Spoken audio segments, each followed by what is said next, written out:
नमस्कार दोस्तों, राम राम, जय हिंद। कैसे हो आप लोग। आज मैं अपने सेशन को आगे बढ़ाता हूं और नंबर सिस्टम का जो बेसिक टॉपिक चल रहा है उसका लास्ट है, इसके बाद में हम क्वेश्चन देखेंगे। अब दोस्तों इसका पार्ट 6 इसमें है इकाई, एकांक, मात्रक अंक ज्ञात करना। मतलब इकाई अंक, एकांक, चरमांक, मात्रक अंक ज्ञात करना। तो दोस्तों किसी भी संख्या का इकाई अंक निकालते समय, यानी किसी भी संख्या में अगर इकाई अंक निकालेंगे तो किस पर ध्यान देते हैं? इकाई अंक पर ही ध्यान दिया जाता है। तो किसी भी संख्या का इकाई अंक निकालते समय सिर्फ और सिर्फ इकाई अंक पर ही ध्यान देना है। दोस्तों इस बात को आप अच्छे से समझ गए होंगे। किसी भी संख्या का इकाई अंक निकालेंगे तो इकाई अंक पर ही ध्यान देना है। अब दोस्तों इसका जो एग्जाम्पल है वो देखिए आप। 2463 प्लस 135 प्लस 443 प्लस 192 का इकाई अंक ज्ञात करो। तो दोस्तों इसको करते हैं। इसको कैसे ज्ञात करना है वो आप देखिए। दोस्तों मैंने क्या बोला कि इकाई अंक पर ही ध्यान देना है, तो मतलब इस 3 को इस 5 में ऐड करना है। तो दोस्तों इस संख्या का इकाई अंक 3 हो गया, फिर इस संख्या का इकाई अंक 5 हो गया। तो दोस्तों 5 और 3 अपने पास हो गया दोस्तों 8। अब इस 8 में इस 3 को ऐड करना है, इस 3 को ऐड करना है। तो 8 और 3 दोस्तों ये हो जाएगा 11। अब क्या करना है दोस्तों, इस 11 को 2 में नहीं जोड़ना है, बल्कि इस 11 का सिर्फ 1 2 में जोड़ना है। तो 2 और 1 कितना हो जाएगा दोस्तों? 3। तो इसका करेक्ट आंसर हो जाएगा 3। यानी इस पूरी संख्या का इकाई अंक अपने पास आ चुका है और वो है 3। इसी प्रकार आगे बढ़ते हैं। तो 2468 माइनस 1357। तो दोस्तों इसमें इकाई अंक क्या होगा? तो करना क्या है दोस्तों, 8 में से 7 को माइनस करना है। यानी इस संख्या का इकाई अंक 8 है और इसका 7 है, तो दोनों से माइनस किया तो 8 में से 7 गए, तो अपने पास क्या बच गया दोस्तों? 1। यानी इस एग्जाम्पल का करेक्ट आंसर हो जाएगा 1। अब आगे की ओर बढ़ते हैं। तो इसका अगला सवाल है, यह है 346 गुणा 132 गुणा 724 गुणा 463 का इकाई अंक ज्ञात कीजिए। तो 346 अभी मैंने बताया कि इकाई अंक ही देखना है। तो इसका मतलब यहाँ से 6 को मैं दोस्तों ये पेन जरा थोड़ा सा घूम गया। तो 6 से 2 में, यानी 6 को और 2 को गुणा करना है। तो 6 और 2 को गुणा करूंगा तो दोस्तों यहाँ पे आएगा अपने पास 12। अब दोस्तों करना क्या है, इस 12 के 2 को इस 4 से गुणा करना है। तो 4 को 2 से मैं गुणा करूंगा तो ये हो जाएगा 8। तो 4 दूनी 8। अब 8, अब अपन यहाँ तक संख्या अपने इकाई अंक ले ली है। अब इसका इकाई अंक केवल 463 का इकाई अंक 3 है, तो उसको 8 से गुणा करेंगे दोस्तों। तो 8 से मैं 3 को गुणा करूंगा तो ये आ जाएगा 8 तिया 24। और 24 का अपने पास इकाई का अंक होगा 4। दोस्तों यहाँ पे इकाई का अंक क्या हो जाएगा? 4। तो अपना करेक्ट आंसर आ जाएगा 4। इसके बाद एक ये चौथा जो उदाहरण है, इसको आप बहुत ही अच्छे से समझना, क्योंकि इसमें कुछ इम्पोर्टेंट है। तो 81 गुणा 82 गुणा 83 गुणा 84 गुणा 85 गुणा 86 गुणा 87 का इकाई अंक ज्ञात करो। तो दोस्तों इसमें करना क्या है, आपको 1 का गुणा करेंगे 2 से तो ये आ जाएगा 2। फिर दोस्तों 2 को गुणा करेंगे 3 से, तो 2 को 3 से मैं गुणा करूंगा तो ये आ जाएगा दोस्तों 6। फिर 6 को मैं 4 से गुणा करूंगा तो ये हो जाएगा 6 चौके 24। और 24 के 4 को मैं 5 से गुणा करूंगा दोस्तों तो ये हो जाएगा 20। अब 20 के मैं 0 को 6 से गुणा करूंगा तो दोस्तों यहीं पे अपना आंसर आ जाएगा 0। और 0 को किसी भी संख्या से गुणा करते हैं तो वो 0 ही आता है, यानी 0 ही आता है। एक बात अवश्य ध्यान दीजिए दोस्तों, जहां पर भी आपको 2 और 5 दिखाई दे गया, इकाई का अंक किसी भी संख्या में 2 और 5 दिखाई दे गया, तो उसका बिना सोचे समझे आपको 0 पर टिक लगा देना है, उसका आंसर 0 ही होगा। दोस्तों आगे बढ़ते हैं, जो मैंने नोट लिख रखा है वह आप देखिए। 2 और 5 आपस में गुणा करने पर 2 और 5 को आपस में गुणा करने पर ही इकाई का अंक 0 प्राप्त होगा। दोस्तों मैंने अभी अभी इस नोट से पहले आपको अवगत करा दिया है कि 2 और 5 को गुणा करने पर ही 0 प्राप्त होता है। अब आगे बढ़ते हैं। दोस्तों आपसे मैं यही मेरा आग्रह है कि आप वीडियो को लाइक करें और अपने दोस्तों के पास वीडियो को शेयर करें और मेरे YouTube चैनल को सब्सक्राइब करें और बेल आइकन का बटन अवश्य दबाएं। दोस्तों आप लोग जितना लाइक करोगे, जितना शेयर करोगे, मैं उतने ही अच्छी तरीके से वीडियो अपलोड करूंगा, उसमें बहुत ही शानदार ट्रिक के साथ, और जिसमें अपन को बहुत ही नाम मात्र का समय लगे, ऐसी ट्रिक लेके आऊंगा। तो आगे जो अपना टॉपिक है वो है घातांक वाली संख्याओं का इकाई अंक ज्ञात करना। घातांक वाली संख्याओं का इकाई अंक ज्ञात करना। दोस्तों एक बार और सुनिए, घातांक वाली संख्याओं का इकाई अंक ज्ञात करना। अब घातांक वाली संख्याएं कौन सी होती है दोस्तों? जिसमें आधार के ऊपर घात लगाई जाती है, वही संख्याएं घातांक वाली संख्या कहलाती हैं।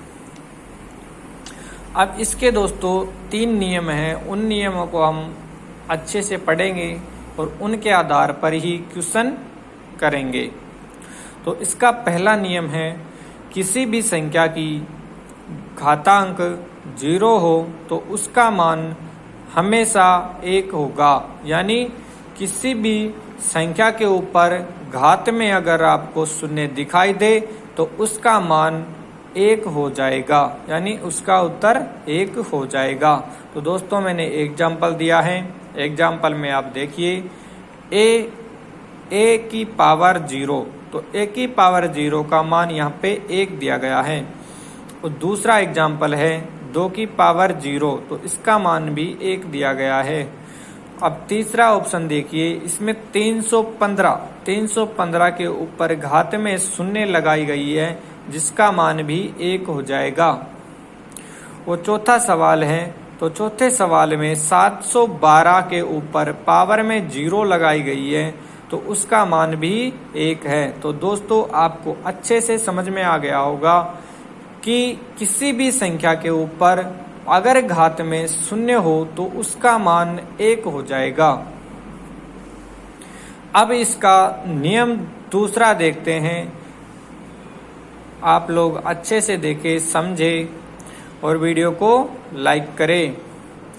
तो दोस्तों देखो, 0, 1, 5 के ऊपर, यानी 0, 1, 5, 6 के ऊपर कितनी भी घातांक हो, यानी 0, 1, 5, 6 के ऊपर कितनी भी घातांक हो, 0 के अलावा, यानी दोस्तों 0 को छोड़कर, यानी 0, 1, 5, 6 के ऊपर 0 घात नहीं होनी चाहिए। तो इसके ऊपर 0 के अलावा इकाई अंक सदैव यही रहेंगे। अगर मान लीजिए 0, 1, 5, 6 के ऊपर कितनी भी संख्या में घातांक है केवल 0 को छोड़कर, तो इनका इकाई अंक यही मान हो जाएगा। जैसे मैं एग्जाम्पल लेके आया हूं, तो एग्जाम्पल में आप देखिए, पहला एग्जाम्पल है 246 की पावर 735। दोस्तों 246 की पावर 735। अब यहाँ पे कितनी भी बड़ी संख्याएं आ जाए उससे कोई दिक्कत नहीं है, लेकिन हमको ध्यान यहाँ देना है दोस्तों 246 का इकाई का अंक 6 है, और इकाई का अंक 6 है तो मैंने ऊपर भी नियम में पढ़ा है, आपको पढ़ाया है। तो नियम में यहाँ पे 0, 1, 5, 6 के ऊपर कितनी भी घातांक हो केवल 0 को छोड़कर, तो यहाँ पे अपने शून्य नहीं है। तो दोस्तों यहाँ पे आधार का अंक, अगर इकाई का आधार अंक 6 है तो 6 ही हमारा उत्तर हो जाएगा। दोस्तों दूसरा एग्जाम्पल देखते हैं, 245 की पावर 36, 245 की पावर 36। तो दोस्तों यहाँ पे आधार का इकाई अंक 5 आ गया और उसके ऊपर घात में संख्या 36 है। तो अभी हमने नियम में जो पढ़ा उसको फॉलो करेंगे। तो 5 आ गया तो इसका भी उत्तर 5 ही हो जाएगा। अब दोस्तों आगे बढ़ते हैं, तीसरा एग्जाम्पल, तो 10 की पावर 212, 10 की पावर 212। अब दोस्तों ऐसे मत कहना कि यहाँ पे घात या आधार में 0 आ गई और इसका उत्तर 1 आना चाहिए था। नहीं दोस्तों, मैंने क्या बताया था कि आधार के ऊपर घात में शून्य होने चाहिए, आधार के ऊपर घात में शून्य होने चाहिए, न कि आधार में। और ये शून्य आधार में है, इसलिए इसका नियम ये फॉलो होगा। तो 0 के ऊपर कितनी भी घात आ गई तो दोस्तों 0 ही मान आ जाएगा। अब दोस्तों आगे की ओर बढ़ते हैं, तो इसमें दिया गया है 121 की पावर 315। तो अपना ये नियम भी इसमें फॉलो हो रहा है। तो 1 आ गया, 121 में इकाई का अंक 1 है और उसके ऊपर घात में 315 है दोस्तों। तो 1 की जगह, इस पूरे की जगह ही इसका उत्तर 1 आ जाएगा। अब नियम 3 पढ़ते हैं, इसमें क्या दिया गया है इसको जरा गौर से देखना। 0, 1, 5, 6 के अलावा जो भी अंक अपने पास बचते हैं, 2, 3, 4, 7, 8, 9 आने पर घात के अंतिम 2 अंकों में 4 का भाग दिया जाता है। जो शेष पल बचता है उसकी ही घात बनाकर हल करते हैं दोस्तों। मतलब 0, 1, 5, 6 के अलावा किसी भी अंक आ गया, जैसे 2, 3, 4, 7, 8, 9 अगर ये आ जाते हैं तो घात के अंतिम 2 अंकों में, यानी इनमें अगर आधार के इकाई अंक आ गए तो घात के जितने भी संख्या है उनके इकाई दहाई यानी 2 अंकों में 4 का भाग लगाना है, और जितने भी शेषफल बचता है उसको ही घात मानकर हल करना है। अब दोस्तों आगे बढ़ो, जैसे मैंने ये स्टार लगा के एक लाइन लिखी हुई है, तो ये लाइन किस लिए है इसको पढ़ते हैं। यदि घात में 4 का पूरा भाग चला जाए अर्थात शेषफल 0 बचे तो घात 4 मानकर हल की जाती है। यानी दोस्तों अगर घात में आप इकाई के दोनों अंकों में भाग दे रहे हो और अगर भाग पूरी बार चला जाता है तो अगर शेषफल 0 बचे तो उसमें घात 4 मानकर ही हल करना होता है। अब ये घात 4 मानकर ही हल क्यों करते हैं इसके बारे में जानते हैं। तो दोस्तों यहाँ मैंने नोट के आधार पर लिख रखा है कि हर 4 घात के बाद इकाई अंक की पुनरावृत्ति होती है, इसलिए घातांक में 4 का भाग लगाया जाता है। यानी 1 से लेकर 4 तक की घात के बाद इकाई अंक वापस बदल जाते हैं, इसलिए ही 4 का भाग लगाया जाता है। तो अब आपके सामने एग्जाम्पल है उसको देखें। तो एग्जाम्पल फर्स्ट में दे रखा है दोस्तों 476 गुणा 198 गुणा 359 गुणा 242 में इकाई का अंक क्या होगा, इकाई का अंक क्या होगा, इकाई अंक क्या होगा। तो दोस्तों मैंने आपको जो तरीका बताया था वो आप फॉलो करें, यानी 6 और 8 को गुणा करेंगे तो 8 छिक्का ये हो जाएगा 48। अब 48 का जो इकाई का अंक 8 है उसको 9 से गुणा करेंगे तो 9 8 72 हो जाएगा ये। और 72 का इकाई का अंक 2 आया दोस्तों, तो 2 को मैं 2 से गुणा करूंगा तो ये आ जाएगा दोस्तों 4। तो इस सवाल में इकाई का अंक हो जाएगा अपने पास 4। अब दोस्तों दूसरा नंबर का उदाहरण देखते हैं, तो ये है 35 27 यानी 3527 की पावर 654।